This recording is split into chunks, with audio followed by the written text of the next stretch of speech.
and welcome to this episode of The Sentinel. My name is Zach. And I'm Michael. And we have a very special broadcast for you today.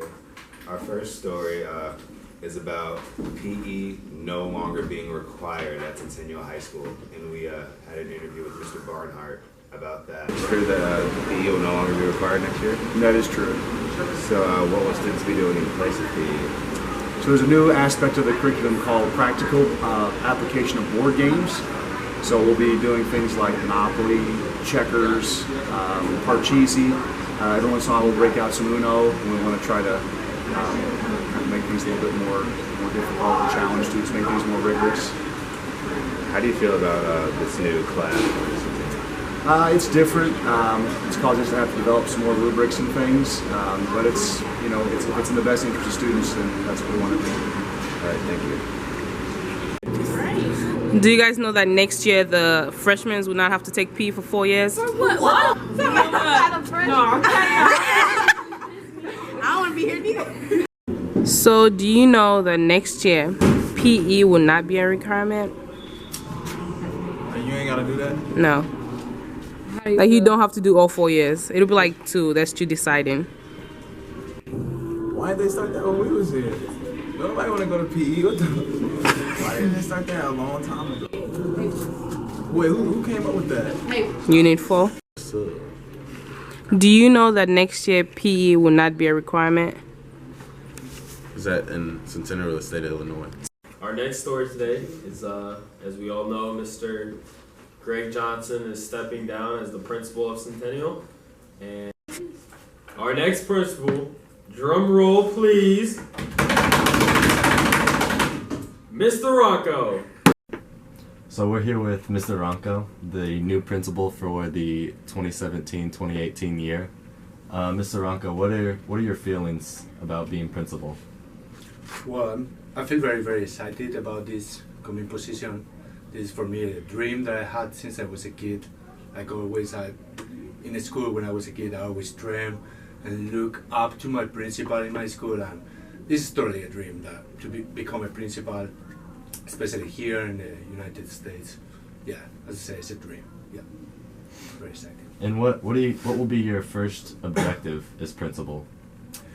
Well, I think one of the important things that we need to change in the school is time people spend during lunch. I think it's huge amount of time. I want to reduce that to, let's say, 10 minutes. In 10 minutes you can eat 2 slices of pizza, piece of broccoli, your milk, and let's go. Get ready for go back to class. I think 10 minutes will be enough to eat. I mean, people spend too much time eating. Yeah.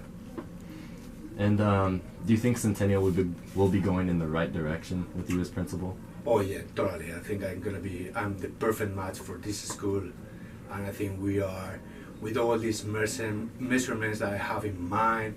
I've been talking to other principals, and they all agree with me. I think they think that we are in the right way, and we can probably become one of the best schools in the state, in the country, and why not say in the world or the universe. It's going to be huge.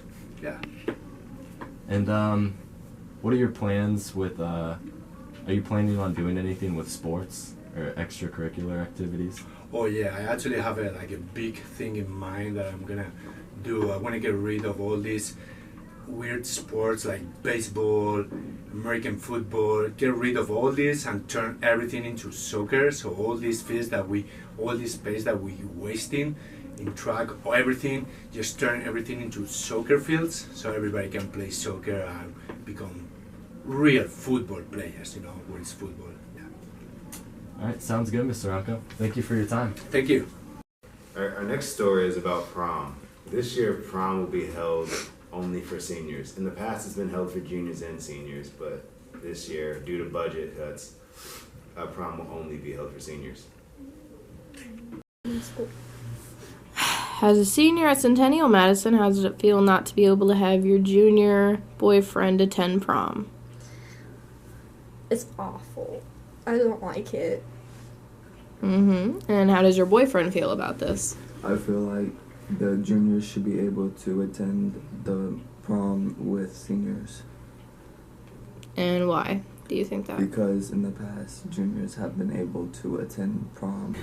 Yeah, so I heard the news about juniors not going to prom, and I think that that's a great idea. I know that it kind of sucks for them, but we've been talking a lot in the English office about the maturity level of juniors versus seniors, and I do think there's a big change between those two grades. I think it'll be really exciting for seniors to kind of have their own thing before they graduate.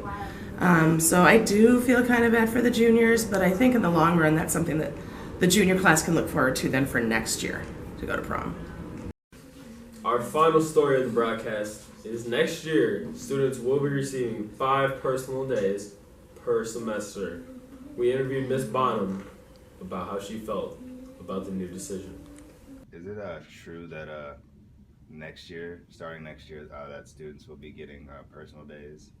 Yes. So after a lot of consideration, we figure we know that there's times that students just don't want to get up. I mean, everybody's entitled to be tired. So we all voted, and students will now be receiving 5 personal days a year. So the teacher getting on your nerves, you just don't come, and that'll be counted towards one of your personal days. Are there any punishments for exceeding that, for missing more than 5 days? No, unless your teacher decides that you've missed too many days and doesn't want to allow you to make up work. All right, thank you. You're welcome. Have a good day. Thank you for watching another episode of The Sentinel. This is Zach Miller and Michael Pearson signing off. And one more thing. April!